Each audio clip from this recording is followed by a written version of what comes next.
Oh, this could be a really bad idea, guys. Oh man, it's not even my phone, it's my wife's phone. She'll kill me if this goes in the water.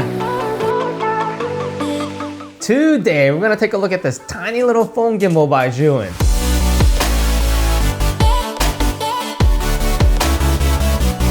Hey, how's it going, guys? If you're new to this channel, welcome. My name is Say Park, and reviewing a gimbal is kind of a thing on this channel along with other creative things. I'm not usually a phone gimbal kind of guy, but this thing intrigued me. I mean, it's missing one of the motors for the tilt axis and it's shaped entirely different and it's so tiny. So I had to wonder, is this thing actually stable? Just letting you guys know that this video is not sponsored by Zhiyun, but they did send me this gimbal to test out for free. And just like my usual gimbal videos, I'm gonna break this video down to two pieces. First part is gonna be what I like about this gimbal, and second part is gonna be what I didn't like about this gimbal.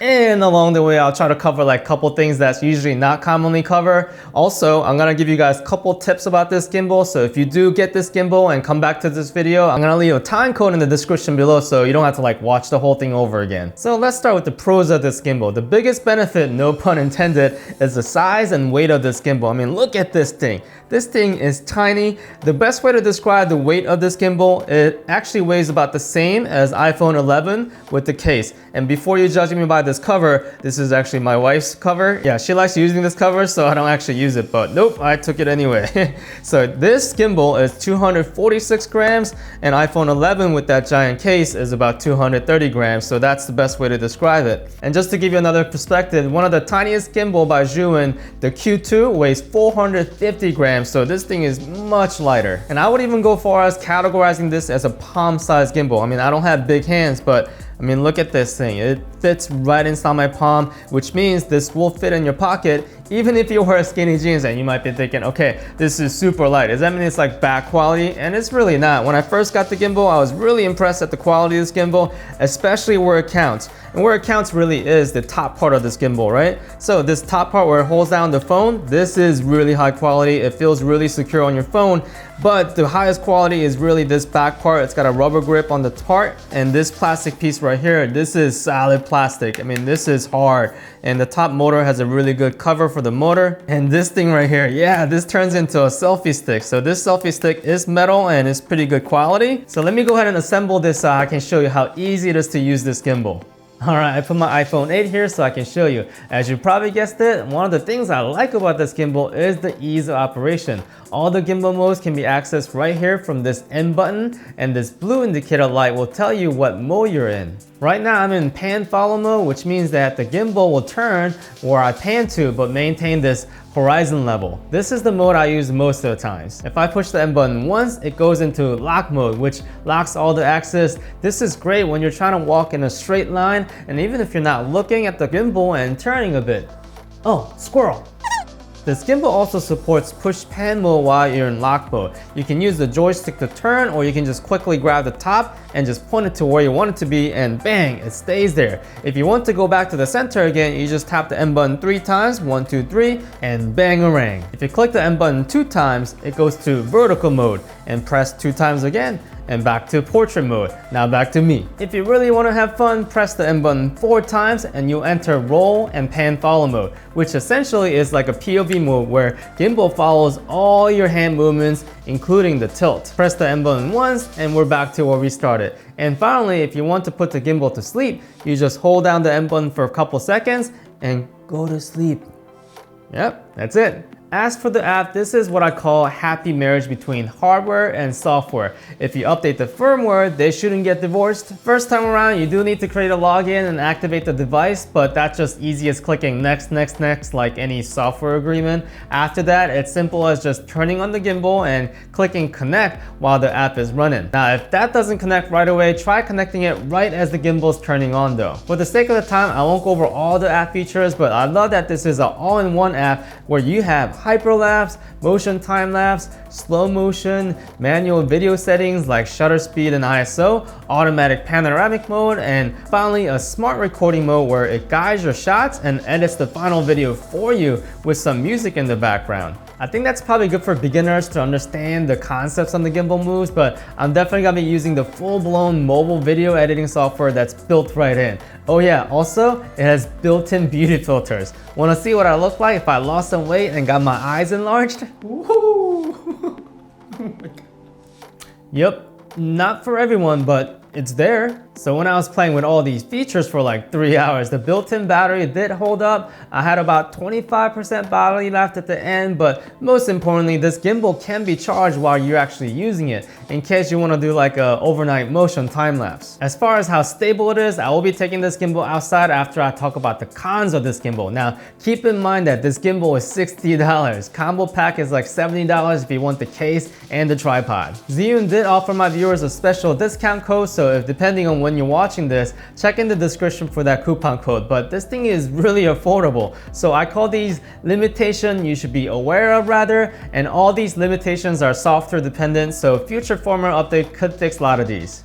First, in Zhiyun Cami app, slow motion is currently only available on iPhones. Android phones can use a slow motion, but you'll need to exit the app and use the phone's built-in slow motion. Second, Zhiyun Cami app does not support gesture control and beauty filters in 4K. It does in 1080p. Gesture control is where you're able to start tracking and recording by just throwing up a gang sign like this or like this, depending on like which gang you're in. That's kind of bummer for gesture control, but if you want to hide your 4 a.m. face, you probably don't want to be filming in 4K to begin with. I say try a filter called 720p. Now, next 4 are physical limitations. Unlike traditional gimbals, this gimbal doesn't turn 360 degrees. It has this locking mechanism to transport, so it has about 720 degrees of turn. We also mentioned that it doesn't have a tilt motor, which means that if you set the gimbal down, you can't tilt up to frame something higher. There is a workaround on this though. What I do is just pop up that selfie stick a little bit and tilt up. Lastly, I do want to mention 3 weak spots on this gimbal. The upper part of the gimbal is very strong, like I mentioned. However, you do have to be aware of these bottom parts. The joystick is thin and plasticky, and if you put this in your pocket like without folding it, I can totally see this like getting snagged and just breaking off. Also, when you open up the gimbal, make sure to twist and tilt the selfie stick out to clear the phone housing. If you force without it, I can see that hinge breaking in like a long run. So those are the cons of this gimbal, but long as you are aware of them, this should be an awesome tool to create. So let's go outside and put this gimbal to the test again.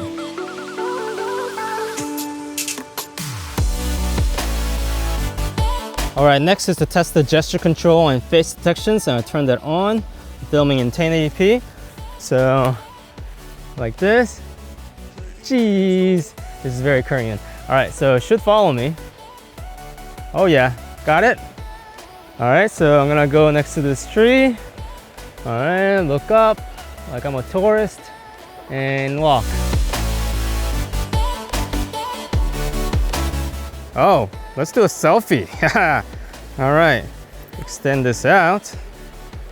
There you go. Yeah, much better framing. Oh, yeah. Alright, here we go. Hit rolling. Look up at the eagle. Oh, eagle. Okay, and go. All right, next is the feet shot. So I'm gonna go in pan follow mode. All right, invert the whole entire camera gimbal. Yeah, this selfie stick definitely is helping because I don't have to go all the way low and fall over like that.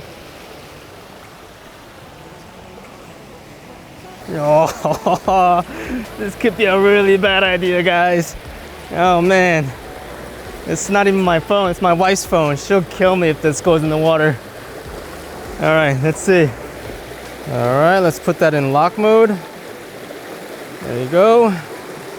Oh man. And hit record. Oh, that's good. All right, the last shot is another selfie stick shot. Man, this selfie stick really come in handy. All right, here we go.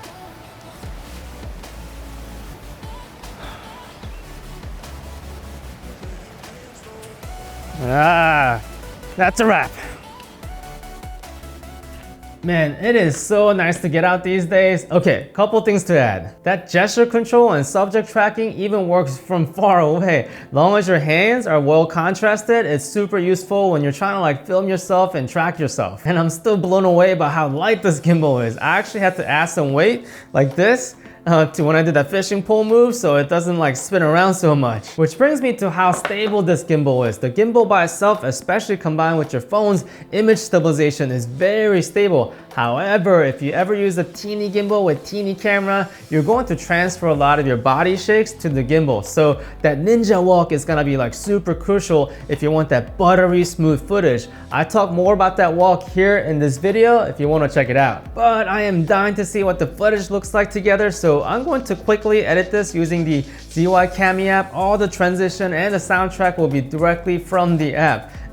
You know what? I'm going to actually use this gimbal's motion time-lapse while we're at it. I'll tell you my final thoughts on this gimbal after that. So here we go.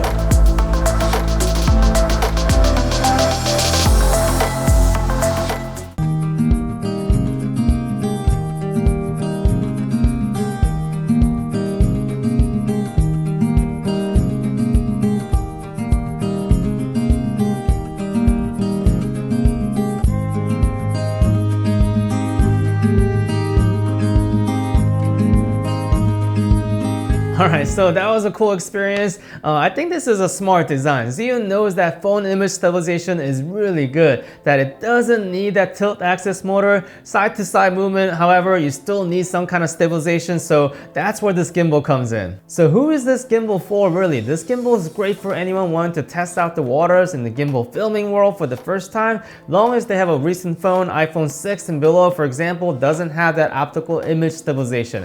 If you don't want to spend a lot of money on a phone gimbal, this gimbal offers so much, including that mobile video editing app. It's really hard to beat. Oh, and anyone who wants to like use a selfie stick, that's like a whole different category, but there's no other gimbal like it. So I hope you enjoyed this video. If you're looking for a phone gimbal that can also function as a small camera gimbal, check out my Crane M2 review right here. And until next time, make it a good one.